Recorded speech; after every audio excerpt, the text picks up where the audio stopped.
At approximately 1 a.m. on October 15th of 2007, Keith Allen Walker and several other members of the Rollin neighborhood Crips were injured in a shooting incident which resulted in a car crash. Sometimes after 2 a.m., Walker calls a fellow Rollin member, Ravion Dumper, and told him Scott Hutchins, aka Baby Killer, had just been shot. Walker said he was in the car with Hutchins and other Rollin members when someone shot at the car. He then asked Damper to meet him at the hospital. Damper then met with Walker and Rollin member Moore, also known as Lil Killshot, Christopher Willer, Maxwell, Cavante Gordon, Jesse Fuller, also known as Hank, and Uzi in the hospital parking lot. Fuller and Gordon, they ran the hood and were highly ranked members. Fuller told the group, "Baby Killer just got shot. Now we going back to the enemy's territory, the 8 trays, and we gonna catch a body." The group caravan to Steve O's house in Rollin territory to discuss what happened and what they planned on doing. The 8 Tray Gangster Crips are the Rollin biggest rival. And the 8 Trays, they claimed the area where the Rollin were shot. Fuller told everybody it's time to slide on the enemies, which meant that everybody go shoot at their rivals. It was decided that Walker and Moore were going to be the shooters.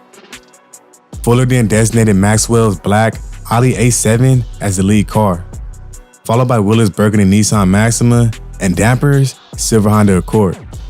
Walker already had a gun on him, and Moore grabbed a neighborhood gun that was stashed in the alley. Fuller said they needed to pick up some females, so Damper picked up Lady Toon, Little Lady Flame, and brought them to Steve O's house. After Damper returned, the cars left together, with Maxwell's car in the lead, then Willer's car, followed by Damper's vehicle. Lady Thump drove the black Audi with Maxwell, Uzi, and Walker as passengers, with Walker in the back seat. Willer, Gordon, and Moore rode together in a red Nissan, with Willer driving and Moore in the back seat. Damper's silver Accord was a decoy car to distract police if they were pursued. The group thought the Gardena Payback Crips, or enemies of the Rollin might have been responsible for the shooting. They went to the Gardena Payback Crips territory first, but no one was outside. So Maxwell, with Lady Thump driving, led them to the 8 Trays territory. They then drove to 77th and San Andrews Place, where they saw 3 men smoking weed. Then they stopped the cars at the corner. It's time to put in work. 2 of the men were wearing royal blue, which signified they were likely 8 Tray gangsters. Damper recognized 1 or 2 of the men from an incident that occurred at the county building on their hood day, which is October 10th. At the corner, Walker got out of the Audi and Moore got out of the Nissan, and they ran back towards the 3 men that the cars had driven past.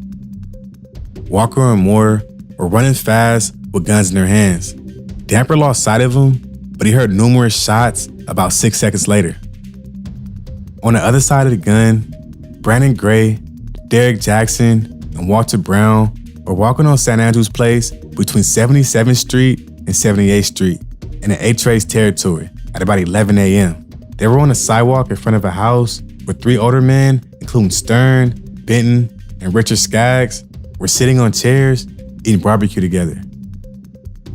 2 or 3 cars that appeared to be following each other passed Gray, Jackson, and Brown, traveling north. Jackson could see the outlines of 3 heads in the middle car, which was a grayish color. The people in the middle car had their windows rolled down, and they were staring at Jackson and his friends before the cars turned east on the corner. Gray and Jackson followed the cars, but Brown stayed behind the sidewalk. As Gray and Jackson approached the corner, 2 men began running towards them. Jackson recognized one of the men as a passenger from the middle vehicle. Jackson said he knew what the men were coming for because he saw one of the men reach into his waistband for a gun. And right after that, both of the men yelled, "Fuck tramps!" and started shooting towards the group. Gray, Jackson, and Brown heard multiple shots and fled. As he was running, Jackson looked back and saw the man he had seen with the gun stop at the garage where the older man had been eating barbecue. Jackson then heard approximately 7 gunshots. Alvinus, Neptune, Benton, Stern, Skaggs, and a man called Danny Boy were barbecuing when they heard gunshots and immediately ran to find a place to hide. Neptune saw 2 men run past, followed by another 2 men who were walking and shooting guns. The taller of the shooters shot at Stern twice. The other man shot Benton 5 times. Benton then raised his hand and said, "No, man. No, man," before the shooter shot him. Someone also shot Skaggs in the arm. And as they walked away, the taller shooter repeatedly banged his head and said, "Fuck the victims." Neptune believed the shooting was a hit because the shooters walked together, shot together, and then walked off like it was nothing. The shooters walked back to the corner and turned right on 77th Street.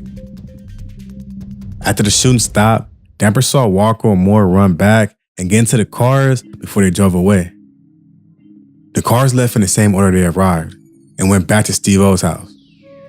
Both Benton and Stern died from multiple gunshot wounds.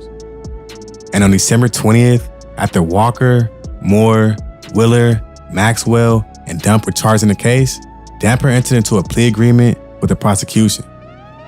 Damper pleaded guilty to 2 counts of voluntary manslaughter and was sentenced to 15 years in state prison. He testified for the prosecution in Walker's trial.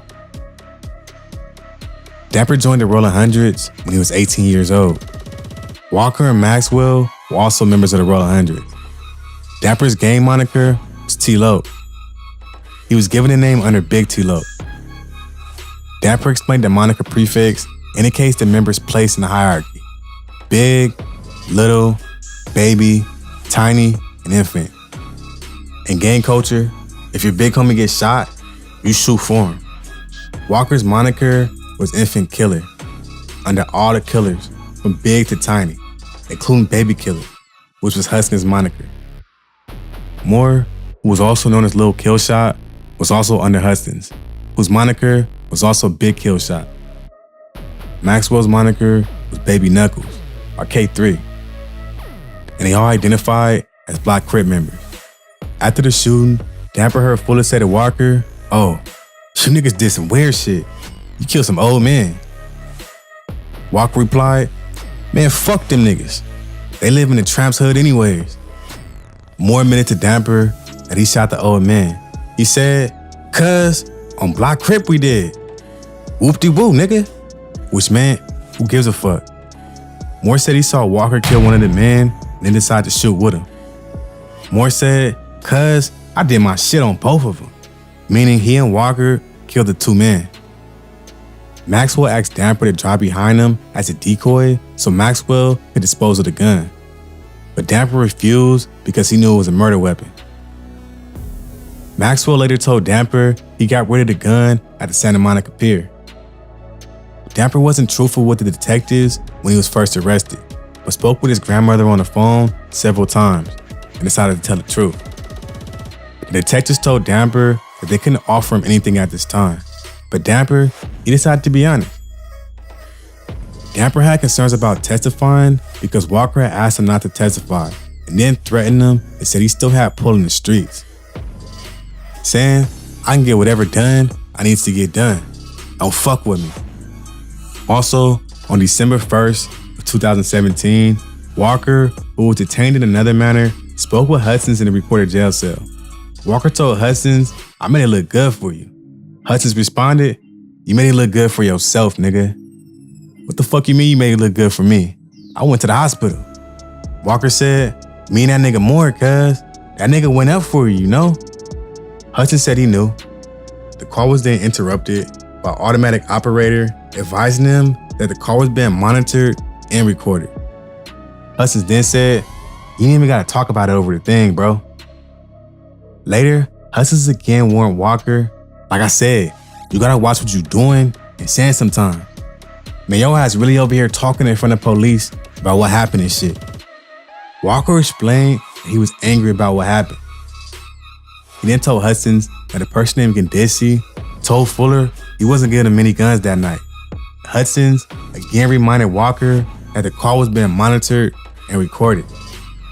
On February 1st of 2018, When Walker was incarcerated in another matter, detectives questioned him about the shooting of the Rollin Hundreds at around 1:15 on October 15, 2017. They then showed him a photo of Moore. In Walker's next phone call, he asked a person named Kiera to get in touch with Two-Face and told him to lay low. Walker said he didn't want to say the person's name because, quote, "They watch me right now, cuz they just came and interviewed me and everything." In another jail call, Walker gave the person he was speaking to Moore's phone number. Investigators traced the number to an account opened by Moore on October 18th of 2017. In the end, through the witness statements, police interviews, gang member statements, jail call evidence, surveillance evidence, and honestly, a lot of other shit, the jury found Keith Allen Walker guilty of 2 counts of first-degree murder for the killings of Clifford Benton and Warner Stern. He was sentenced to a term of life without the possibility of parole, plus a consecutive term of 25 years to life for the firearm enhancement. Rest in peace to Clifford Benton and Warner Stern. These guys unfortunately lost their lives to the gangbanging. But that's just another example of how ruthless the Rollin Hundreds are. And trust, they have a long list of reputable members who are responsible for a lot of other violent activity.